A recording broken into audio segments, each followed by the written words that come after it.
Audio test, test, test, test. Thank you, Peter.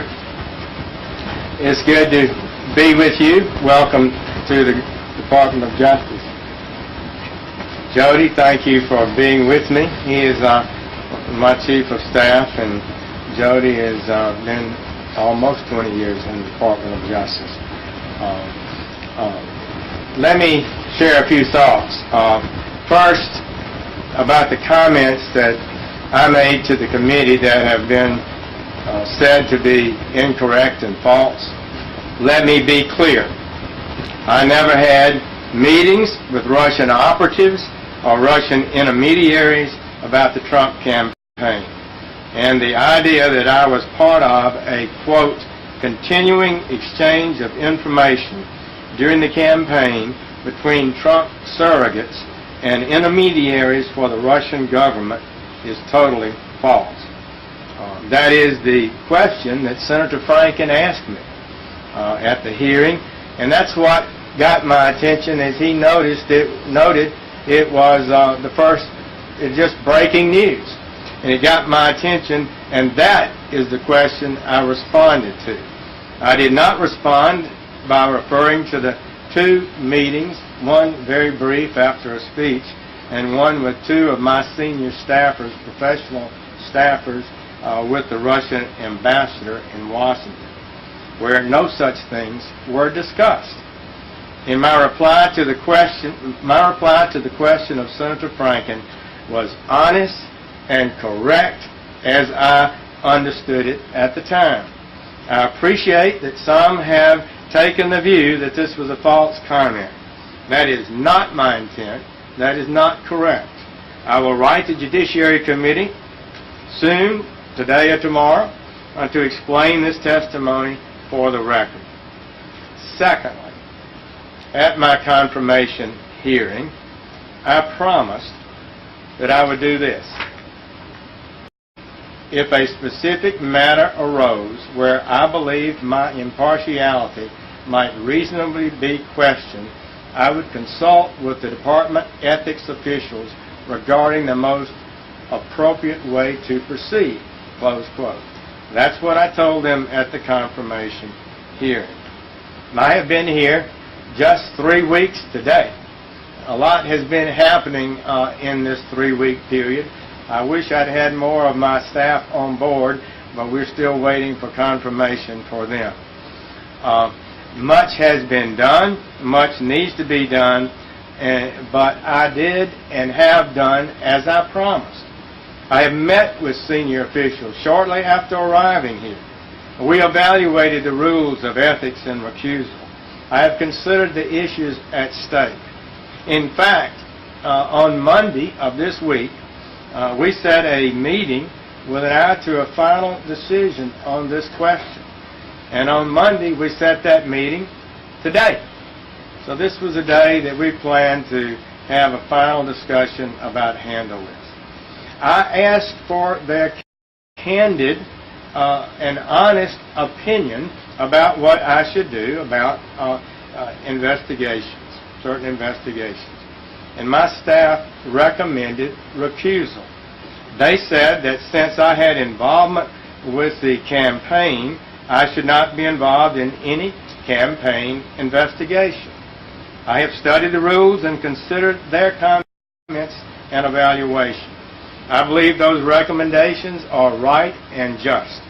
Therefore, I have recused myself in the matters that deal with the Trump campaign. The exact language of that recusal is in the press release that we will give to you.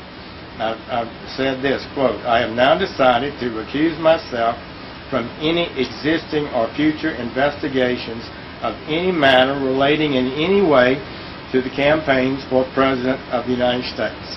I went on to say this announcement should not be interpreted as confirmation of the existence of any investigation or suggestive of the scope of any such investigation, because we in the Department of Justice resist confirming or denying the very existence of investigation.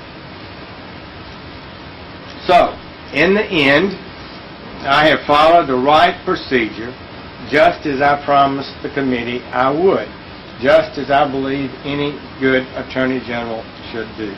And a proper decision, I believe, has been reached. So I thank you for the opportunity to make those comments and would be pleased to take a few questions. Okay? Just to clear up any confusion over this, could you just explain a little bit about the September 8th meeting, who on your staff was there, and what was discussed with the Russian ambassador? The Russian ambassador apparently sent a staffer to my office, I did not see him, and asked for a meeting, as so many of the ambassadors were doing. And we set up a time, as we normally did, and we met with him. Two of my senior staffers were there, and maybe a younger staff or two, and they both retired Army colonels and not politicians, and we had we listened to the ambassador and to what his concerns might be. Well, it was just normal things, such as I started off by saying, I don't remember a lot of it, but I do remember saying I'd gone to Russia with a church group in 1991, and he said he was not a believer himself, but he was glad to have church people come there. Indeed, I thought he was pretty much of an old-style Soviet-type ambassador. And so we talked about a little bit about terrorism, as I recall, and somehow the subject of the Ukraine came up. I had the Ukrainian ambassador in my office the day before, and to listen to him, nothing that Russia had done nothing that was wrong in any area, and everybody else was wrong with regard to the Ukraine. It got to be a little bit of a testy conversation at that point. It wrapped up. He said something about inviting me to have lunch. I did not accept that, and that never occurred. I don't recall, but most of these ambassadors are pretty gossipy, and they liked, this was in the campaign season, but I don't recall any specific political discussions. All right. Do you recall meeting with Ambassador Kislyak any other times? I don't recall having met him. It's possible. I'm on Armed Services Committee and things happen, but I don't recall having met him before those two meetings. Sanctions. Can you sound you out on the question of sanctions? And why do you think he sought the meeting with you? Did he consider you a representative of the Trump campaign?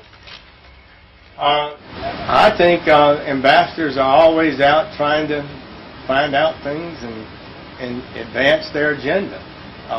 Most of the countries that ambassadors I met with, they would lay out the case for Ukraine, would lay out its case, Poland laid out its case, Latvia, Lithuania, Hungary, Japan, Canada, Australia. I met with all of those ambassadors over the year, and so I think that's why they... Did you consult with the White House about your decision? And just to follow on the last question, with hindsight, do you believe that this is a coincidence that the Russians asked you for a meeting, or do you believe you were targeted because it came at the height of Russia's interference, and at the same time, then candidate Trump was giving an interview to RT saying that he didn't believe there was anything to the reported interference? I don't recall, and don't have a sense of it, any connection whatsoever about that. I'm not sure I even knew when we set up the meeting, what was going to be going on in the world at the time. So I can't speak for what the Russian ambassador may have had in his mind. Have you met with any other Russian officials or folks connected to the Russian government since you endorsed Donald Trump? I don't believe so. We meet a lot of people, so... From those two meetings you discussed with the ambassador? I don't believe so. General Sessions, the White House press secretary and the president himself both said today that they think you should not recuse yourself from these investigations. Did you do that? I did share with White House counsel on my staff ads that I intend to recuse myself this afternoon.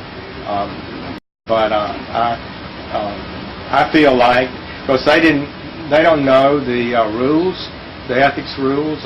Most people don't. But when you evaluate the rules, I feel like that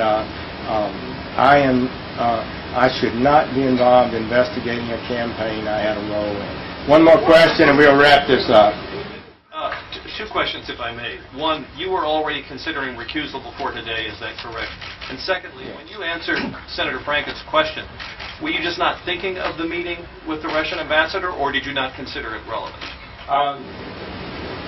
I was taken aback a little bit about this brand new information, this allegation that surrogates, and I had been called a surrogate for Donald Trump, had been meeting continuously with Russian officials, and that's what it struck me very hard, and that's what I focused my answer on. And in retrospect, if I should have slowed down and said, but I did meet one Russian official a couple of times, that would be the ambassador. Thank you all. Take care.